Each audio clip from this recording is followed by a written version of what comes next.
See, what these Puranas are, these stories are meant to convey the entire spiritual path in the form of a story. Because the philosophy nobody understands. But anybody here will say, I don't know Ramayana. You'll know the story, right? Because your mother taught you, your father taught you, grandfather, first thing they teach you is this. Hmm? You have a child, you'll take them to your parents first. Beta, you know Ramayana? Because that daughter of mine didn't know, that's why I have to teach you. They'll say. So, and they'll start giving the story of Mahabharata, right? Now, what is the meaning behind the story? That they won't know. So, I'm telling you today, those of you who don't know, if you know also, revise it because anyway you're not following it. Hmm? So, Sita represents you, me, the individual. Sita represents the individual. Rama represents the self, the supreme. As long as your attention is on the supreme, you are happy whether you're in the palace of Ayodhya or the rigors of the jungle. It doesn't matter. Sita was in bliss as long as she was attuned to Rama. That is the story. She couldn't care less. He says, I am banished. He says, good, let's go. No problem. You understand? So, when did her problem start? The day the attention shifted from Rama to the golden fleeting deer. Golden, attractive, fleeting. As soon as she saw it, it went away. Means very temporary. This is the world. The minute your attention shifts from the self to the world, you're in trouble. So that desire came, which never came before, that wanting, and she got agitated.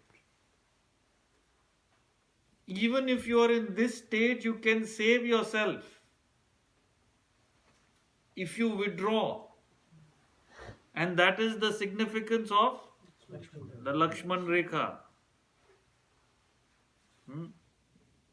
See what happened when she got into that frequency of wanting the deer, she lost complete control. She was so nasty to Lakshmana, and she started saying things she never said before, and he was too hurt, he not objective enough. So when you get into this frequency of wanting something, you don't know what you're doing, you don't know where you're going. I was watching this show on this crime, most of the crime, fellow gets infatuated, the woman gets infatuated with somebody, ends up in murders, all sorts of things. So you don't know what you're doing once you're in the throe of any desire. Like an alcoholic doesn't know what he's doing, how he's destroying his life. So that's what happens. But you can still save yourself if you don't cross the boundary. You withdraw and you work on yourself. But who came to the boundary? Ravana. Ravana is the 10-headed demon.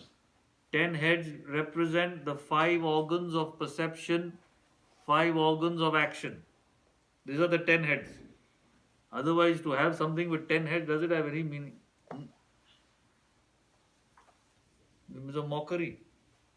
Like Amrutanjan ad, A fellow puts it on one head, all 10 heads become headache free. So powerful that medicine is. They make a joke out of it. 10 heads has any meaning or not. So, you saw that ad or no when your kids, he puts it, all 10 headache goes. So, it's not that stupid thing, it has a meaning. The meaning is the sensual weakness is in the 5 organs of perception and action.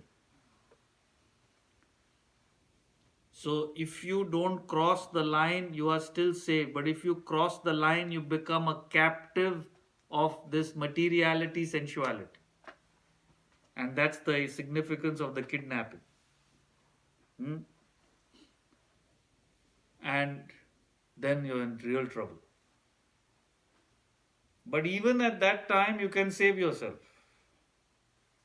So, Lanka was extremely tempting. Ravana put her in a palace and went on trying to tempt her, but she did not refuse. She shifted her focus back to Rama, right? And that's the stage we're talking about here. So, in spite of all the obstacles and the attractions, he said, no, nothing doing. I'm going to get to the self. But the rasa remains.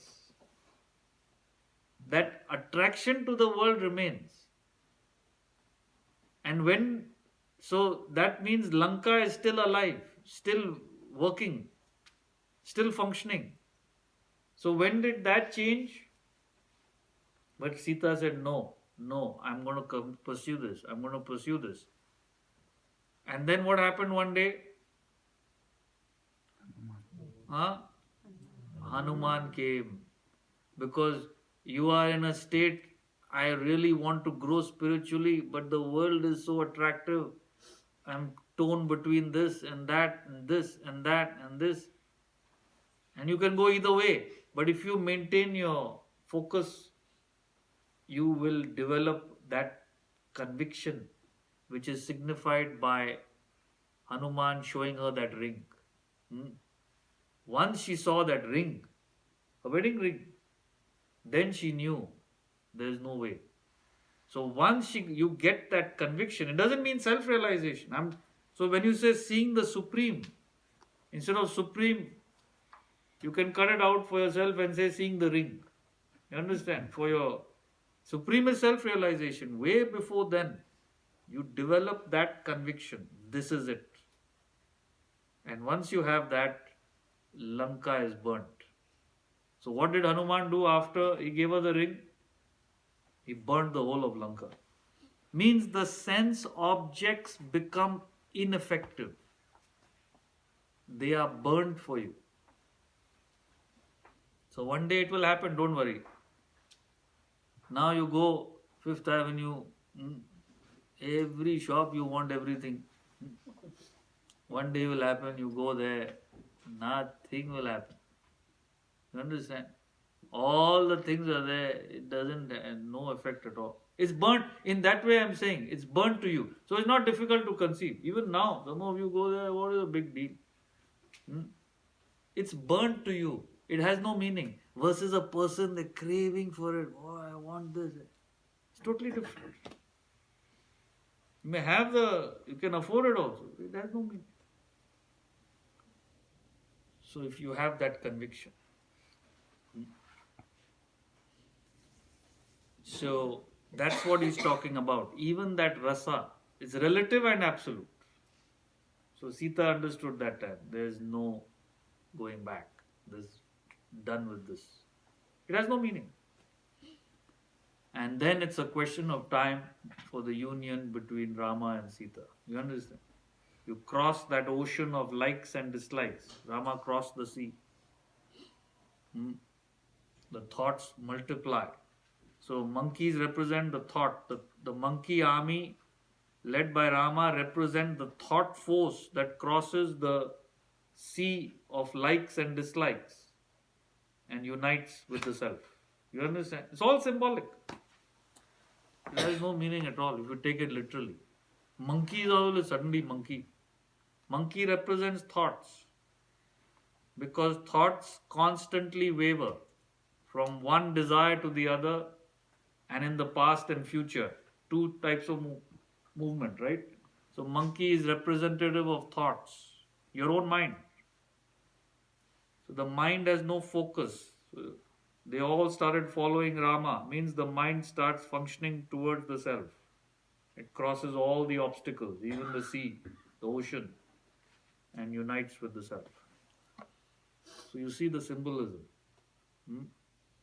It's amazing how they put it. And then in that there are subsections and sub-stories, each one with one truth after the other. Like I told you last week about Vali. Rama killing Vali from behind. There's another subject. There's another story. There's another story. There's so many like that. Mahabharata is even more. Ramayana is 47,000 verses. Mahabharata is 100,000. So there's far more stories and plots and layers, you know. Then they branch off into each, like Krishna has his own Purana. So there'll be, Rama has his own Purana. So there'll be even more stories, you know.